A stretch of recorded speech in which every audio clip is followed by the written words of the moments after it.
రాజ్యం సమీపించింది కనుక మీరు ఏం పొందండి? మారు మనసు పొందేయండి. మనసు మార్చేసుకుని మీ మనసులో ఎందుకు సాతానుగాడు ఏం చేశాడు తెలుసా? ఆ పండు తినడం ద్వారా మిమ్మల్ని లోక ఆశల్లో పెట్టేశాడు, లోక తలంపుల్లో పెట్టేశాడు, లోక ఉద్దేశాల్లో పెట్టేశాడు, లోక వ్యవహారాలు పెట్టేశాడు. మీరు వదిలేస్తాం. ఒక అంటాడు, అయ్యగారండి తప్పని తెలుసండి, తప్పని తెలుసు కూడా తప్పు చేస్తున్నానండి అయ్యగారు, తప్పటం లేదండి, ప్రలోభానికి గురైపోతున్నానండి, ఆగలేకపోతున్నానండి అయ్యగారు. ఒక ఆవిడ చెప్తుంది నాతోటి, ఏమా నువ్వు బతలేకపోతే వేరే పని చేసుకోవచ్చు కదా, ఏ ఇంట్లో పని చేసుకున్నా ఈ రోజున 5,000 రూపాయలు 6,000 రూపాయలు ఇస్తున్నారు కదా, ఎందుకు ఈ పాడు పని? నువ్వు దేవుని బిడ్డవు కదా, నువ్వు ఎంతో ప్రార్థన పర్వాలు, కన్నీటితో ప్రార్థన చేస్తున్నావు. నీ సన్నిధిలో మోకరించాను దేవా అంటుంది, కన్నీరు ఇలా కారిపోతుంది. అయిపోయింది, అలాగే వెళ్ళింది, అయిపోయింది. లోకంలో ఎందుకు ఇది ఏం లేదు ఆవిడికి చెప్పాలి. అది ఈ బ్యాచ్, ఈ దరువిదే. ఈ సంగీతం మామూలే, ఆ సంగీతం ఉండట్లేదు, ఈ సంగీతం ఉండట్లేదు, ఆ సంగీతం ఉండట్లేదు, ఈ సంగీతం ఉండట్లేదు, 2 సంగీతాలు వాయిస్తుంది. ఎక్కడికి వెళ్తుందండి? క్షమించేస్తారా దేవుడు? అసలు దేవునికి ఇష్టం లేదండి. మనస్సు మార్చుకుంటేనే, ఇదే బోధ ప్రభు కూడా ప్రారంభించాడు. యేసుప్రభు స్వస్థలు ఎందుకు చేశాడంటే, కనీసం కొంచెం బిస్కెట్ వేస్తే, కొంచెం బెల్లం మొక్క ఎడితే కొంచెం వస్తారని. ఎన్ని బెల్లం మొక్కలు మా చిన్నప్పుడు కొట్టుకరికి వెళితే బెల్లం మొక్క ఇచ్చేవారు, మళ్ళీ కొడి దగ్గరికి వచ్చి కొంటాడని. శనగపప్పు బెల్లం మొక్క పెట్టేవారు. శంకరరావు కొడి దగ్గరికి వెళ్తే బెల్లం మొక్క పెద్ద ఎడుతున్నాడు, ఈ దగ్గరికి వెళ్తే బెల్లం మొక్క కూడా పెట్టట్లేదు, అది కొట్టుకు వెళ్ళిపోవడం కాదు అని. చింతపండు కొన్నా, నూనె కొనుక్కున్నా ఆ కొట్టుకే బెల్లం మొక్క ఎట్టి బాబు అనేవాడు. దేవునికి స్తోత్రం వెళ్ళిన కాక. ఇప్పుడు అల్లం మొక్క లేదు, బెల్లం మొక్క లేదు. బెల్లం మొక్క వేసి జనాలను ఆగుదామని బాబు అని వేస్తే, ఇప్పుడు మా ఊళ్ళందరూ కూడా అస్సుడు దిస్తుడు, ఏంటి తల్లి కడుపు నిప్పుతో ఆత్మతున్నా నువ్వు, ఆ చివరున్న తల్లి అప్పులతో ఉన్నది లే బాబోయ్ ఒడికెత్తది. ఇంకా దేవునికి స్తోత్రం కలుగుతుంది.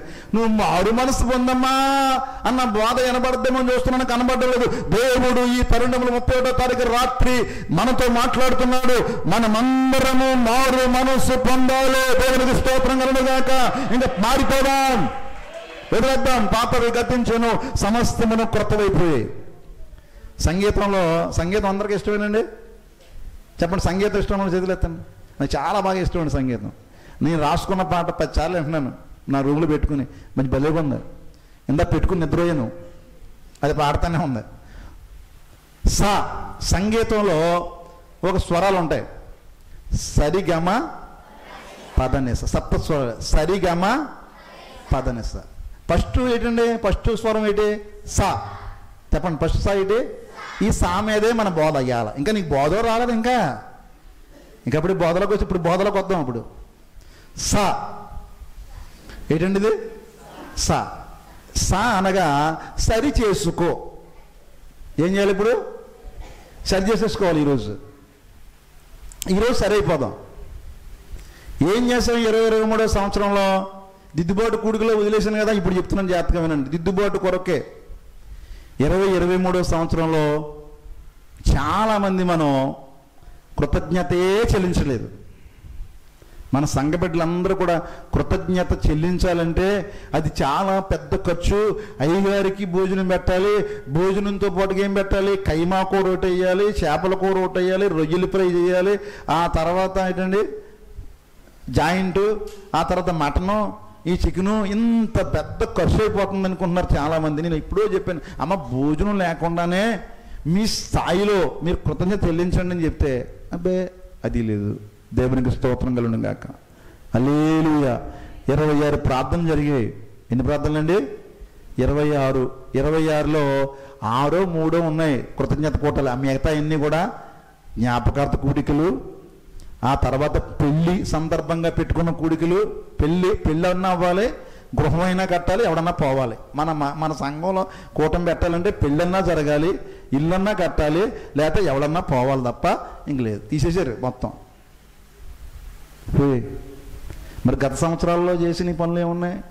మేలు చేస్తాడని ఒక ప్రార్థన, మేలు జరిగిందని ఒక ప్రార్థన పెట్టండి అమ్మా అంటే వెళ్ళిపోయి, ఇంకా ఆఖరికి మహానుభావులు మగవారు అందరూ కూడా ఏ ప్రార్థనకి కూడా రాలేదు. నేను చూసేవాడిని. నేను ఫోన్ చేయాలా బాబు? కొత్త విశ్వాసులకైతే పాస్టర్ గారు ఫాలో అప్ ఇస్తారు. మీరు అప్పుడే ప్రభువుని నమ్ముకుని ఎంతకాలం అయింది?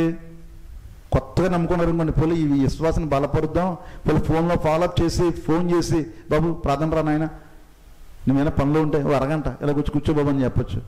దేవుణ్ణి నమ్ముకుని 15 ఏళ్ళు, దేవుణ్ణి నమ్ముకుని 16 ఏళ్ళు అయిన వాళ్ళు కూడా ఫోన్లు చేసి రప్పించే పరిస్థితి తీసుకొస్తున్నారంటే మీరు దేవుని పనిని ఎంత నిర్లక్ష్యం చేస్తున్నారో మీరు ఆలోచన చేయండి.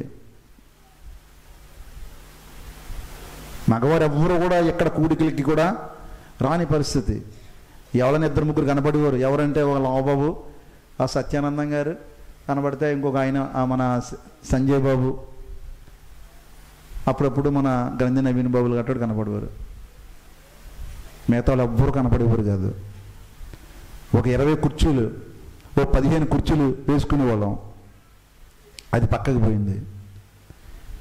ఇంకా స్త్రీలు ఏం తక్కువ తినలేదు. వాళ్ళ ఫేవరెట్స్ గృహాలు అయితే రావడం, వాళ్ళ ఫేవరెట్స్ కాకపోతే మానేయడు. ఇది విధానం కాదు. ఎక్కడ కూడికైనా అందరూ కూడా ఏం చేయాలండి? ఫాలో అవ్వాలి. దేవుని పని కంటే గొప్ప పని ఏముందండి? ఈ లోకం అన్ని పనుల కంటే దేవుని పని చాలా ఉన్నతమైంది. ఒక కూడికకు నువ్వు వస్తున్నావంటే ఒక సాక్ష్యాన్ని వేస్తున్నావు వీధిలో. ఇంతమంది ఉన్నారా దేవుని నమ్మిన బిడ్డలు, ఇంతమంది దేవుని వెంబడిస్తున్నారని ఒక బలమైన సాక్ష్యం ఇతరులకు వెళ్తుంది. దాన్ని బట్టి ఏదో ఒక ఆత్మ ఎప్పుడో చేత పట్టబడుతుంది నీ ద్వారా. కానీ అది నీకు అర్థం కావటం లేదు. మేమేదో ఎంత చెప్తున్నప్పటికీ మీకు అర్థం కాని పరిస్థితి వస్తుంది. అయినప్పటికీ మరలా చెప్పాలి. కాబట్టి మనము సరి చేసుకోవాలి. చాలా ఉన్నాయి సరి చేసుకునేవి, నేను రాశాను. దేవుని వాక్యం వినేటప్పుడు కూడా చాలామంది ఏం చేస్తున్నారంటే బైబిల్ చదువుకోవడం, కొంతమంది మీద దిక్కులు చూడడం, కొంతమంది ఏం చెప్తున్నాడని అలా చూడడం. ఆసక్తిగా మీ మొక్కలు కనిపించడం లేదు చాలామంది గమనిస్తున్నప్పుడు. ముఖ్యంగా బాబు చెప్తున్నప్పుడు మొహమాట లేకుండా చెప్తున్నాను. ఎందుకు అలాంటి వైఖరి వస్తుంది? ఇక్కడ నిలబడి చెబుతున్న వ్యక్తి, ఏ వ్యక్తి అయినా వాక్యాన్ని మీరు ఎలా వినాలి? ఆసక్తిగా వినాలి. దేవునికి స్తోత్రం కలుగునుగాక. అది సామాన్యమైన వాక్యం కాదు కదా.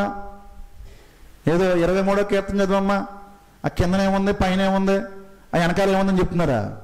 ఆత్మావేశంతో అద్భుతమైనటువంటి వాక్య అవగాహనతో చెప్తున్నాడు బాబు. చెప్తున్నాడు, నేను ఎన్నో నేర్చుకుంటున్నాను. ఇందాక బాబుని అభినందించాను నేను. ఆత్మదేవుడిని సంధించాడు బాబు అని. పరిశుద్ధాత్మదేవుడు బయలుపరిచేదే కానీ ఏ యొక్క వాక్య జ్ఞానాన్ని ఎవరు కూడా వివరించలేరు. మన సంఘానికి దేవుడు గొప్ప ఆధిక్యతనిచ్చాడు. ఈరోజు 4-5 సంఘాలు ఉన్న వాళ్ళు ఎంత గింజుకున్నది. 31వ తారీఖు రాత్రి 4-5 సంఘాలు ఉన్నాయనుకో, 4-5 ఊళ్ళో ఏం చేస్తారు చెప్పండి? మాకు కావాలి అయ్యగారు, మా దగ్గర ఉండాలని అని అంటారు. మేము అక్కడ రామంటారు. ఆ ఊరు మేము రాము. గింజుకుంటున్నారు ఇప్పుడు. కానీ దేవాది దేవుడు ఎంత కృపగల తండ్రి, కుమార, పరిశుద్ధాత్మలాగా 3 దైవజనుల ద్వారా అద్భుతమైన సందేశాలు మీ దగ్గరకు వస్తూ ఉన్నాయి. అద్భుతమైన మాటలు మీకు అందజేయబడుతూ ఉన్నాయి. మేము ఎంతో బలపడుతున్నాం వాక్యాల ద్వారా. బాబు బోధిస్తున్న ఆ యొక్క సందేశం ద్వారా, అమ్మగారు బోధిస్తున్న ఆ సందేశం ద్వారా మొన్నైతే బలహీనంగా ఉన్నాను. నేను వాక్యం చెప్పడానికి శక్తి లేకుండా ఉంది. ఆ రోజు బలమైన వర్తమానం అమ్మగారి ద్వారా నాకు వినిపించబడింది. నాతోనే దేవుడు మాట్లాడింది. నేను ఎంతగానో సంతోషించాను. దేవునికి మహిమ కలుగునుగాక. ఆసక్తిగా వినండి దేవుని యొక్క వాక్యం. మీరు ఆ ఆసక్తిని కనబరిస్తే చెప్పేవాళ్ళు కూడా ఎలా ఉంటుందండి? నాకు తెలిసి మీరు ఆసక్తిగా వింటారు. నేను 2 సందర్భాలు చూశాను. ఉపవాస కూడికలు జరిగేటప్పుడు మీరు పెట్టిన ఫీలింగ్స్, మీ ఆసక్తి, వాక్యానికి మేము కరువైపోయాం బాబోయ్, మాకు వాక్యం అంటే మహా ఇష్టం, మా అయ్యగారు చెప్పట్లేదు అన్నట్టుగా ఇలా విన్నారు. మరి మిగతా వాళ్ళు చెప్తున్నప్పుడు మొహమాట లేకుండా అడుగుతున్నా మిమ్మల్ని. ఫీలింగ్స్ మార్చండి. ఏదో పోగొట్టుకున్న వారిలాగా దేవుని మందిరంలో రావద్దు. దేవుని మందిరంలో ఎప్పుడు కూడా ఎలా ఉండాలని ఫేస్ ఆనందంగా ఉండాలి. నేను మరలా చెప్పుదును ఆనందించండి, నేను మరలా చెప్పుదును ప్రభువులో మీరేం చేయండి. దేవుని మందిరంలో రాగానే నేను కూడా ముఖం ఎలా పెట్టుకుని తెలబెట్టి చెప్తే ఎలా ఉంటుంది? మేము ఎంత నవ్వుతో చెప్తాం. మాకు లేవా బాధలు, మాకు లేవా కష్టాలు, ఊళ్ళో ఉన్న కష్టాలన్నీ నీకైపోయినావు, అప్పులన్నీ నీకే ఉన్నట్టు, ఇంకా మా దగ్గర నీ ఫ్రస్ట్రేషన్ అంతా చూపించుకు తల్లి. ఎన్ని బాధలున్నా వాక్యం చెప్పేటప్పుడు చక్కగా ఆసక్తిగా నువ్వు చెప్పే వాక్యం వైపు ఏం చేయాలండి? గురుముఖస్య విద్య అన్నాడు. విద్య నేర్చుకునేటప్పుడు గురువు గారిని ఏం చేయాలంటే చూడాలి. అది తప్పు కాదు, అది ఆసక్తి కనబడుతుంది. అప్పుడు దేవుడు నేరుగా నీతో మాట్లాడతాడు. దేవునికి స్తోత్రం కలుగును గాక. ఇవి అందరినీ ఉద్దేశించే మాటలు కాదు, అది కూడా చెప్తున్నాను. అందరికీ కాదు, సంఘం అందరికీ కాదు, కొద్దిమంది ఉన్నారు, వారు మార్పు చెందండి, సరి చేసుకోండి. ఇందులో చాలామంది ఆసక్తితో వినేవారు ఉన్నారు. ఈ మాటలు సంఘాన్ని అందరికీ కాదు. ఒక 100 మంది ఉంటే 80 మందికి చెప్తున్నాను, 20 మందికి కాదు. 20 మంది చాలా చక్కగా వింటున్నారు, చక్కగా ఫాలో అవుతున్నారు. ఏ వాక్యం చెప్తే ఆ వాక్యాన్ని శ్రద్ధగా రాసుకుంటున్నారు, దాన్ని నెమరు వేసుకుంటున్నారు, దాన్ని వెంబడిస్తున్న విశ్వాసులు కూడా నాకు ఉన్నారు ఇక్కడ. నేను అందరిని అంటలేదు. ఎవరైతే లేరో వారు సరి చేసుకోండి. సరి చేసుకునుట ఏంటండి? దేవుని వాక్యంలో ఎక్కడుంది? 14వ అధ్యాయము త్వరగా సామెతలు 14:12, యెహెజ్కేలు గ్రంథం 45:17 చదువు తల్లి. అమ్మా, ఒకని ఎదుట సరైనదిగా కనబడే మార్గం గలదు, తదుపరి సరిగా కనబడే మార్గం ఉంది, దాన్ని ఏం చేసుకోవాలి? సరి చేసుకోమని. నీకు బాగా ఉన్నట్టు కనబడుతుంది కానీ సరి చేసుకో.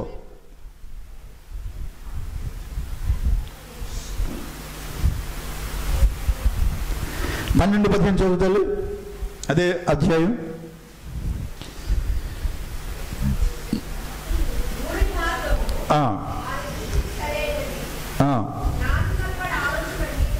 జ్ఞానము గలవాడు ఆలోచన అంగీకరించును. 3 మార్గం ఎలా ఉంటుందట? సరిగా కనపడుతుంది. నువ్వు అనుకున్న వే నీకు సరిగా ఉన్నట్టు కనపడుతుంది కానీ సరైనది కాదు. ఇశ్రాయేలీయులు అర్పించబడినటువంటి అర్పణలు, బలులు, సమాధాన బలులు, పాప పరిహారార్థ బలులు అవన్నీ కూడా సరిగా ఉన్నాయో లేదో సరిచేసేవాడు ఒక ఆయన. ఎక్కడ? యెహెజ్కేలు గ్రంథం 45వ అధ్యాయం 17 మాట చదువుతల్లి. అమ్మా, పండగల్లోనూ, అమావాస్య దినముల్లోనూ, విశ్రాంతి దినముల్లోనూ, ఇశ్రాయేలు కూడుకును, నియమకాలములను, వాడబడు దహన బలులను, నైవేద్యములను, పానార్పణములను సరిచూచుట. అదండి, అవన్నీ సరి చూసేవాడు. సరి చేసుకోవాలి. మరి ఉంటాయి, లోపాలు లేకుండా మనిషి ఉండడు. కాబట్టి సరి చేసే వాళ్ళు ఉండడం మనకి అదృష్టం. ఇది సరైన మార్గం కాదని చెప్పడం ఒక అదృష్టంగా భావించాలి. మనలో ఏ లోపాలు ఉన్నాయో ఈ రాత్రి సమయంలో మనం ఏం చేద్దాం? సరి చేసుకుందాం. దేవునికి స్తోత్రం కలుగును గాక. ఎలియాజరు సరి చేస్తున్నాడు. ఇవో లాబాను నన్ను పంపించాడు మా యజమానుడు, నేను ఒకటి అనుకున్నాను, నా ఒంటెలకు నాకు ఎవరైతే దాహం తీరుస్తారో ఆమెయే నా యజమాని కుమారునికి భార్య. అది జరిగింది ఇక్కడ. ఆ సూచన నీకు తెలియజేస్తున్నాను. నువ్వు సరి అనుకుంటే, ఇది అవును అనుకుంటే మీ అమ్మాయిని నాతో పంపించని ఏం చేస్తున్నాడండి? సరి చేస్తున్నాడు. 28వ అధ్యాయంలో ఉంటుంది అన్నమాట. ఇంటికి వెళ్ళిన తర్వాత చదవండి. అప్పుడు వాళ్ళేమన్నారు?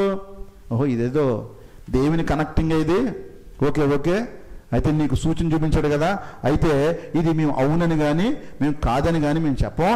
ఎందుకంటే ఈ డెసిషన్ ఎవరు తీసుకోవాలి? రెబెక్కా తీసుకోవాలి. కాబట్టి రెబెక్కా మేము పెట్టేస్తున్నామని చెప్పి, అమ్మ రెబెక్కా నీ ఉద్దేశం ఏంటంటే నేను ఏం చేస్తాను? నేను వెళ్ళుదును. దేవునికి స్తోత్రం కలుగును గాక. సరి చేశాడు లేదండి, సరిగా సమం చేశారు. అలా ఈ రాత్రి మనం ఏం చేయాలండి? దేవునితో నీ మనస్సును సరి చేసుకో, దైవజనునితో నీ మనస్సును సరి చేసుకో, దేవుని సంఘముతో నీ మనస్సును సరి చేసుకో. ఒక అవకాశాన్ని దేవునికి ఇస్తున్నాడు ఈ రాత్రి. ఒక సంగీతం ద్వారా ఒక అద్భుతమైన పాఠం నేర్పిస్తున్నాడు. సరి చేసుకునే రాత్రి. ప్రభువా, నేను సరిగా లేను, వాక్యమందు సరిగా లేను, సాక్ష్యమందు సరిగా లేను. సాక్ష్యాలు ఉన్నాయి. ఈరోజు దేవుని మందిరంలో ఎవరైతే నిలబడి సాక్ష్యం చెప్పారో అయ్యే రికార్డ్ చేశాను, నేను అయ్యే రాయగలిగాను. ఇది వరకంటే నాకు ఖాళీగా ఉండేవాడినేమో, అందరి గృహాల్లో ఏమేమి జరుగుతున్నాయో అన్నీ నేనే గుర్తుపెట్టుకుని రాసుకునేవాడిని. నాకు దేవుడు చెప్పాడు, ఏదైతే దేవునికి మహిమకరంగా దేవుని సన్నిధిలో పలకబడిందో ఆ మాటనే నేను రికార్డ్ చేశాను. అవి గట్టిగా వస్తే ఒక 50 అన్నీ వచ్చాయి అంతే. మిగిలిన కుటుంబాల పేర్లు రాలేదంటే నన్నేం అనకండి, ఒకవేళ నన్ను క్షమించండి. ఇక్కడ పలికితేనే అక్కడ రాయబడుతుంది, అది ముందుగానే చెప్తున్నాను. ఇక్కడ పలకాలి నువ్వు, నా దేవుడు ఈ కార్యాన్ని చేశాడు. దేవునికి స్తోత్రం కలుగును గాక. ఏంటి సాక్ష్యం అంటే ఏంటండి? దేవుడు చేసిన మేలుని ఎక్కడ పలకాలి? ఇక సాక్ష్యం చెప్తున్నాడు, ఎవరు చెప్తున్నారు మీరు చెప్పండి. అది తెలుసా మీకు? అది ఇందాక రాణి గారు ఒక మాట చెప్పారు, చాలా హత్తుకున్నమాట. రాణి టీచర్ గారు ఏమన్నారంటే, అయ్యో ఈ సంవత్సరం చివరిలో మేము ఎవరినో సాక్ష్యం చెప్పమని మీరు చెప్పండి అమ్మా, పాత మందిరంలో మీరు చెప్పండి అమ్మా, మీరు చెప్పండి అమ్మా, మీరు కాదు, ఇది అయిపోయింది. మీకుగా రావాలి. దేవుడు మీకు మేలు చేస్తే మీరు స్పందిస్తారు ఇక్కడికి వచ్చి. అవును అడగలేదు, వచ్చి ఇంక ఈ చివరి టైంలోనైనా సాక్ష్యం చెప్పకపోతే అయ్యి బాబోయ్ నేను దేవుని లెక్క అప్పగించుకోలేమో, నేను ఈ చివరి టైంలో నేను వెళ్ళి సాక్ష్యం పలికేస్తానని, ఇదిగో పాము ప్రమాదం నుండి దేవుడు నన్ను తప్పించాడండి, పచ్చికావరి నుండి దేవుడు నా బిడ్డను విడిపించాడండి, మాకు నూతనమైన కారును మాకు దేవుడు అనుగ్రహించాడని మహిమకరమైన సాక్ష్యం పలికింది. దాన్ని రిజిస్టర్ చేయకుండా ఎలా ఉంటాను? అలా పలకాలి కదా నువ్వు. దేవుని సన్నిధిలో పలకట్లేదంటే నీకేమి చేయట్లేదని అర్థం. అలా పలికివ్వని రాశాను. అలా పలకడం నేర్చుకోండి. దేవునికి సాక్షులుగా మనం ఉండాలి. అవి సరిచేయబడాలి. ఏవి సరిగా లేవో, దేవుని మందిరంలో నువ్వేవి సరిగా వినడం లేదో, దైవజనుడు పిలిపిస్తే ఏదైతే నువ్వు చేయలేకపోతున్నావో ఆ వాటిని నువ్వేం చేయాలంటే చెయ్యగలగాలి, సరి చేసుకోవాలి. తర్వాత రెండోది సర్దుకుపో. రెండో సాగిటమ్మా రాసుకోండి, సర్దుకుపో. ఏం చేయాలి? సర్దుకోవాలి. కొన్ని ఉంటాయి. బైబిల్లో ఎక్కడ ఉందని బలి చెప్పేస్తున్నాడు. ఈ బైబిల్లో లేని అని సాని పెట్టి ఆలోచించుంటాడు ఈయన. నేను ఆలోచించింది కదా, పరిశుద్ధాత్మ దేవుడు పెట్టిన బైబిల్ చదవమ్మా. ఆదికాండం 13వ అధ్యాయం 8-9 మాటలు. ఆదికాండం 13వ అధ్యాయం 8-9 మాటలు అమ్మ. కాబట్టి అబ్రహాము, మనం బంధువులు స్నేహితులం కనుక మనం గొడవ ఆడుకోకూడదు నాయన. లోతు మన పని వాళ్ళకి గొడవ వచ్చింది, ఇద్దరికి కూడా ఆస్తి పెరిగిపోయింది. విస్తారమైన పనివాళ్ళు, గొర్రెలు మేకలు మందలు విస్తారంగా ఉన్నాయి. ఇద్దరు కొట్టుకున్నారు. అప్పుడు ఇద్దరు మాట్లాడుకుంటున్నారు. లోతు అబ్రహాము ఇద్దరు మాట్లాడుకుంటూ, నాన్న మన బంధువులు మనం గొడవ ఆడుకోవద్దు, మనం సర్దుకుపోదాం. వాళ్ళలో కొట్టుకున్నారా, ఆ గొడవ మనం ఏం చేద్దాం, సాల్వ్ చేసేద్దాం. నువ్వు పని చేయి, నువ్వు ఏ ప్లేస్ కావాలితే ఆ ప్లేస్ తీసేసుకో, నువ్వు ముందు చాయిస్ నీదే.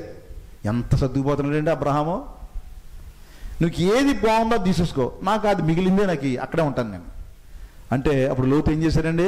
సోయేరు, సొదొమ గొమొర్రా చక్కగా అందంగా కనపడుతుంది, అది నాకు ఇచ్చేయంటే వెళ్ళిపో బాబు. అబ్రహాము కానానులో ఉండిపోయాడు. లోతు ఎక్కడికి వెళ్ళిపోయాడండి?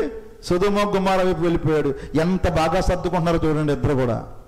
సంఘంలో కూడా కొన్ని పరపక్షాలు వస్తూ ఉంటాయి, కుటుంబాల్లో కూడా కొన్ని పరపక్షాలు ఉంటాయి, వ్యక్తిగతంగా పరపక్షాలు వస్తాయి, అన్నదమ్ముల మధ్య వస్తాయి, వ్యాపారాల్లో వస్తాయి, మాటల్లో వస్తాయి. ఈ సంవత్సరం మన అందరం అన్ని విషయాలు ఏం చేయాలి? సంఘంలోనే కాదు, మీ కుటుంబాల్లో కూడా మీరు ఏం చేయాలి? సర్దుకుపోవాలి. మీ తమ్ముడికి నీకు మాట్లాడలేదు, పలకరించే. దేవునికి స్తోత్రం కలుగును గాక. హల్లెలూయా. మాట్లాడు. కూర్చుని మాట్లాడితే సమస్యలన్నీ కూడా ఏమైపోతాయండి? పరిష్కారం అయిపోతుంది. కూర్చుని మాట్లాడుకున్నారు ఇద్దరు కూడా. లోతు అబ్రహాము కూడా, రా సిట్టింగ్ చేద్దాం, కూర్చో, ఏం చేద్దాం, గొడవ వచ్చింది కదా, గొడవ కాదు, నేను ఏం చేస్తానంటే నీకు ఇష్టం, పచ్చి చాయిస్ నీదే, నీకు ఏ ప్రాంతం కావాలో ఆ ప్రాంతం తీసేసుకో, అక్కడ ఉండు, నేను వేరే ప్రాంతం కదా, ఇద్దరం కూడా వేరే అవుదాం. ఇలా సర్దుకుపోవాలి. ఈ కొత్త సంవత్సరంలో బిడ్డలందరూ కూడా, చిన్నపిల్లలు కూడా తల్లిదండ్రులు ఒకవేళ ఏమైనా ఇవ్వకపోతే మీరు ఏం చేయాలి? కొంటావా కొనవా, నేను బొంగుమూతి పెట్టాను అనుకో, బొంగుమూతులు పెట్టకండి. ఏం చేయాలి? సర్దుకుపోవాలి. కొంతమంది ఆడవాళ్ళు అస్సలు సర్దుకుపోరు. ఏం చేస్తారంటే బట్టలు సర్దుకుపోతారు.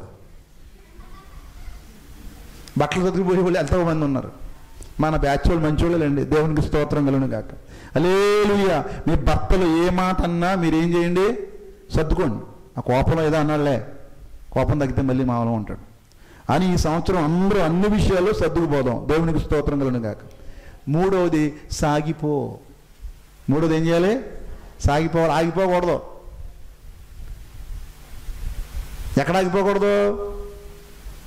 మందిరానికి ఆగకూడదు, దేవునిలోకి ఆగకూడదు, దేవుని కార్యాలలో ఆగకూడదు, అన్ని కార్యాలు ఏది ఏమైనప్పటికీ దేవుని కార్యాలు చేసుకుంటూ దేవుని మందిరంలో ఆరాధించుకుంటూ అన్ని విషయాలు నువ్వు ఏం చేయాలంటే సాగిపోవాలి దేవుని ముందుకి. 3వ అధ్యాయం ఫిలిప్పీ పత్రిక 3వ అధ్యాయం 18వ మాట చదువుతల్లి త్వరగా. ఫిలిప్పీ 3:18. అనేకులు క్రీస్తు శిలువకు శత్రువులుగా నడుచుకొనిచున్నారు. నేను గూర్చి అనేక పర్యాయములు చెప్పి ఇప్పుడు నువ్వు ఏడ్చుచు చెప్పుచున్నాను. నాశనమే వారి అంతం. సాగిపోవట్లేదు, అడ్డంకులుగా ఉన్నారు, సిలువకు శత్రువులుగా ఉన్నారు, సంఘాన్ని డిస్టర్బ్ చేస్తున్నారు, క్రైస్తవ యొక్క పరిస్థితిని ఎదురిస్తున్నారు. ఇలాంటివి కాదు చేయవలసింది. సాగిపోవాలి, దేన్ని ఆపకూడదు. అలాంటి స్థితి మనకు కలగాలి కొత్త సంవత్సరంలో. ప్రభువా, ఎలాంటి ఆటంకాలు అవరోధాలు ఎదురైనప్పటికీ నేను సాగిపోతాను తప్ప నేను ఆగిపోను, ఎవరిని కూడా ఆపను ప్రభువా. నీ సన్నిధిలో బలమైన స్తంభముగా, కుటుంబంలో బలమైన వ్యక్తిగా, కుటుంబాలను కట్టే వ్యక్తిగా నేను ఉంటానని ఈరోజు మీరు అందరూ తీర్మానం చేసుకోవాలి. ఇక 4వది సమయాన్ని సద్వినియోగం చేయాలి. 4వ సాయి ఏంటండి? సమయాన్ని మనం ఏం చేయకూడదో సద్వినియోగం చేసుకోవడం రావాలి. డబ్బు పోయినా పర్వాలేదు కానీ సమయం పోతే రాదు. సమయం చాలా విలువైందండి. ప్రపంచంలో విలువైంది ఏట్రా అని ప్రశ్నిస్తే గోల్డ్ సిల్వరు కాదు నానా, సమయం. నేను ఎప్పుడు కోరుకున్నా బాల్యం నాకు వస్తే బాగున్నాను, వస్తుందా తిరిగి? రాదు, పోయింది. నా యవ్వనం నాకు వస్తే బాగుంది అనుకుంటాను, వస్తుందా తిరిగి? రాదు, పోయింది. కాబట్టి ఈ రోజున సమయాన్ని సద్వినియోగపరుచుకుందాం. వేళకు వద్దాం మందిరానికి. చెప్పండి, ఇప్పుడు మందిరం టైం ఏంటి చెప్పండి, టైమింగ్స్. ఆదివారం 12:30కా 12 గంటలకా? ఎవరు 12 గంటలకు అన్నారు? 12 గంటలకన్నా 12 గంటలు రావాలి. నన్ను 12 గంటలు కూర్చోబెడుతున్నావు అక్కడ. నేను కాదు నువ్వు వస్తావా అని అలా వాసిపోయి కూర్చోవాలి. నేను నాకేం పనులు పెట్టి చెప్పండి. ఎన్ని గంటలకండి ఆదివారం? కరెక్ట్ టైం పాటిద్దాం. ఆజ్ఞాతిక్రమే పాపం. 12 గంటలకు ఆరాధన అంటే 12 గంటలకు వచ్చేయాలి. 12:30 కంటే 12:30కి వచ్చేయాలి. ఒకవేళ మగవారు అటు ఇటు రావచ్చు కానీ ఆడవారు అందరూ రావాలి. 2 లైన్లు వస్తాయి. మిగతా లైన్లన్నీ కూడా పాటలు అయిపోయిన తర్వాత వచ్చేవాళ్ళు కొంతమంది, వాక్యం టైంకి వచ్చేవాళ్ళు కొంతమంది. ఇప్పుడు బాపు వాక్యం చెప్తారు కదా, ఎందుకులే అయ్యగారి వాక్యం చెప్పి వెళ్దామని చెప్పి చెప్పేవాళ్ళు కొంతమంది. అయ్యగారి వాక్యం మనకెందుకు లేదు, అమ్మగారి వాక్యం చెప్పి వెళ్ళిపోద్దామని కొంతమంది. అది కాదు. 12:30 అంటే 12:30కి వచ్చేయాలి. నేను 4 గంటల టైం అంటే టైమే. నాకు అర అలా అవ్వకూడదు, అర ఎలా అవ్వకూడదు. నాకు ఇష్టం ఉండదు. నాకు టైం మహాముఖ్యం. దేవునికి స్తోత్రం కలుగును గాక. చెప్పండి, ఆదివారం ఎన్ని గంటలు చెప్పండి? 12:30 నుంచి 3 గంటల్లో పెట్టుకుందాం. 12 గంటలు అనుకుంటున్నాం కానీ ఎవరు రావట్లేదు. ఒకవేళ మేము వస్తామనంటే మేము 11:30కే కూర్చుంటాను. మిమ్మల్ని బట్టి నేను, నన్ను బట్టి మీరు గది వరకు నన్ను బట్టి నేర్చుకుంటారని నేను డుంగు కొట్టుకున్నాను. నన్ను ఎవ్వరు చూడలేదు. ఆయన ఖాళీరా, ఒకటే సంఘం, అయ్యగారికి ఇంకో సంఘం లేదు, అలా బట్టి కూర్చుంటాడు అనుకున్నారు. చెప్పండి, 12:30 12 ఎవరు మాట్లాడట్లేదు. 12 గంటల కంటే అందరూ రావాలి. 12 గంటలు పెట్టేద్దాం. ఆర్కెస్ట్రా కూడా పెడుతున్నాను నేను. అరగంట కొట్టి పోతున్నాడు అతను. మరి ఎవరు రాని ఏం కొట్టుకుంటామండి? మన దేవుడు ఆత్మ కనుక మీరే ఆరాధించుకుంటారా? ఎవరో మాట్లాడట్లేదు కాబట్టి 12:30 అనేది డిసైడ్ చేసేద్దాం. చివరిలో ఏమో చెప్పండి, ఆదివారం 8 గంటలు పెడదామండి. 12 గంటలు రావట్లేదు లేదు, 12 గంటలకు పెడదామని ఉంది కానీ రావట్లేదు. 2 లైన్లు వస్తున్నాయి. మీ పనులు ఉన్నాయి కాబట్టి దేవుడితో మనం అబద్ధం ఆడకూడదు కాబట్టి మనం దేవుడితో కరెక్ట్ టైం పెట్టేసుకుందాం. 12:30 నుంచి 3 గంటల వరకు అని. 12:30 నుంచి 3 గంటల వరకు ఆదివారపు ఆరాధనని డిసైడ్ చేస్తున్నామండి. మీరు ఎవరు మాట్లాడలేదు కాబట్టి దేవునికి స్తోత్రం. సమయం చాలా విలువైంది. మీ సమయం కూడా విలువైందే. ఎందుకు వ్యాపారాలు చేయాలి, ఇంకా కార్యక్రమాలు చక్కబెట్టాలి కాబట్టి మనం సమయాన్ని యూటిలైజ్ చేద్దాం. అలాగే శుక్రవారం 12 గంటల నుంచి 2 గంటల వరకు, 12 గంటలకల్లా వచ్చేయండి. 2 గంటలకే మళ్ళీ మిమ్మల్ని పంపించడం జరుగుతుంది. ఎందుకంటే 1 గంట తగ్గించాం కాబట్టి వేళకే రండి, అది సమయం. అలాగే కృతజ్ఞత ఆరాధన సమయం 8 గంటలకు ప్రారంభించబడతాం, 9:30కి అయిపోద్ది. 9:30 నుంచి 10 గంటల లోపల స్నాక్స్ మంచి చేస్తారు. 10 గంటలకే అందరూ కూడా గృహాలకు వెళ్ళిపోతారు. దేవునికి మహిమ కలుగును గాక. 11 గంటల దాకా వద్దు. క్వాలిటీగా ఉండాలి. దేవునితో కూడా క్వాలిటీగానే గడపాలి. క్వాలిటీ లేకుండా దేవునితో గడపకూడదు, విస్తారంగా విస్తరించి దేవుడితో కూడా మాట్లాడకూడదు. నీ మాటలు వ్యర్థమైన మాటలు దేవుని దగ్గర ఉచ్చరించకూడదు, వ్యర్థంగా కూడా గడపకూడదు దేవుని సన్నిధిలో. క్వాలిటీగా గడుపుదాం. తర్వాత సమాధానపడు. తర్వాత ఏంటండి? సమాధాన పడదాం. ఎవరితోనైనా మాట్లాడడానికి కానీ ఎవరినైనా పలకరించడానికి కానీ మనకి ఎటువంటి యుగోలు ఉండడానికి ఈ సంవత్సరంలో వీలు లేదు. వీలైతే అందరినీ ఏం చేద్దామండి? సమాధానంగా ఉందాం. దేవునికి స్తోత్రం కలుగును గాక. సమాధాన పరుచువారు ధన్యులు, వారు దేవుని కుమారులు అనబడుదురు. నేను అందరితో మాట్లాడతానన్న వాళ్ళు చేతులు ఎత్తండి. ఉన్నాయి చేతులు వేసేటి ఇదేటిది గొడవలు ఉన్నాయా? మరి తీసేయండి. మరి కొత్త సంవత్సరం అదేగా తీర్మానం. అందరితో మాట్లాడండి. ఎంతకాలం బతుకుతామా? కొంతకాలం ఉండి పోతాం. ఎందుకు వచ్చింది? పలకరించు. బాగున్నారా అంటే మాట పోయింది, నేను సొమ్మైనా పోయింది, 500 నోట్ అయినా అరిగిపోద్దా? అందరికీ ప్రస్తుతం చెప్పండి. అందరినీ పలకరించండి. ఆదివారం, శుక్రవారం గుళ్ళోకి వచ్చేవాళ్ళని, ఒకవేళ బలహీనంగా ఉన్న వాళ్ళని కూడా పలకరించి, నీ ముఖం డల్లగా ఉందంటే, ఏం నీరసంగా ఉన్నావు, ఏంటి నీ ప్రాబ్లం ఏంటని అడగండి, మాట్లాడండి. ఈరోజు చాలామంది అనాథాశ్రమాలు పెరిగిపోయాట హైదరాబాదులో. ఈరోజు పేపర్లో వేశారు. ఒకప్పుడు 2-3 ఉండేయట ఈ వృద్ధాశ్రమాలు. ఈరోజు దగ్గరగా 1500 వృద్ధాశ్రమాలు ఉన్నాయట హైదరాబాద్లో. ఎందుకంటే ఈ సాఫ్ట్వేర్ ఉద్యోగాలు వచ్చిన తర్వాత ఆడవాళ్ళు మగవాళ్ళు ఉద్యోగాలకు వెళ్ళిపోయే పరిస్థితిలో ఈ పెద్దోళ్ళు ఏం చేశారంటే ఈ వృద్ధాశ్రమంలో జాయిన్ చేసి నెలకి 2000-3000 ఇచ్చేస్తున్నారు. ఇంకా మళ్ళీ వాళ్ళని నెలకొకసారి కూడా చూడడానికి కూడా వెళ్ళట్లేదట. ఆఖరికి ఈరోజు ఒక తల్లి తన కుమారుడు వస్తే, నాన్న ఒరే నువ్వు నాకు ఏమీ చేయక్కర్లేదు, కానీ నేను చచ్చిపోయిన తర్వాత నాకు తలగరువు పెట్టడానికి మాత్రం రారా అందట. ఆ మాటగా కొడుకన్నాడట, చూద్దాంలే అన్నాడట. ఆ పేపర్లు రాశాడు. అంతటి హీనమైన స్థాయికి వచ్చేసింది సమాజం. పరుగులు ఉరుకులు పరుగులు ఉరుకులు పరుగులు పొద్దున్నేస్తే మనీ మిషన్స్గా తయారైపోయారు అందరూ కూడా. సంఘాల్లోని విశ్వాసులు కూడా సేవకులు ఒక ఏటీఎం కార్డులో చూస్తున్నారు. నాకు ఏటీఎం ఎంత గోక్కుంటే అంత ఏమనకుండా, దేవుడు నిన్ను ప్రేమించును గాక, దేవుడు నిన్ను దీవించును గాక, దేవుడు మిమ్మల్ని ఆశీర్వదించును గాక, దేవుడి వాగ్దానంతో దేవుడు మిమ్మల్ని నింపును గాక, నూతన సంవత్సర వాగ్దానం. అబ్బా, మా అయ్యగారు అద్భుతమైన బోధ, మమ్మల్ని దీవించేసాడండి అయ్యగారు. దేవునికి స్తోత్రం. నిజమే దీవించాడు అయ్యగారు. కానీ పరలోక రాజ్య మార్గాన్ని నీకు చూపించాడా? పరలోకం వెళ్ళే రహస్యాలు మీకు బోధించాడా? పరలోకం ఎలాగ వెళ్ళాలో, దాన్ని ఎలా స్వతంత్రించుకోవాలో ఎప్పుడైనా మీకు చెప్పాడా అని ఒక ప్రశ్న మీరు వేసుకోండి. ఈరోజు దేవుని మందిరంలో చెప్తున్నాను, పరలోక రాజ్యం మీ ప్రక్కనే ఎప్పుడు సిద్ధంగా ఉంటుంది. నువ్వు యథార్థమైన భక్తి చేస్తే నేరుగా దేవుని రాజ్యంలోకి వెళ్ళిపోతావు. కళ్ళు మూస్తే దేవునికి మహిమ కలుగును గాక. సమాధాన పడిపో, సంపాదించుకో. ఈ భలే ఉంటుంది ఈ సా అందరికి ఇష్టం. అనసూర్య ఏం చేయాలండి? సంపాదించుకో. ఏం సంపాదిద్దాం?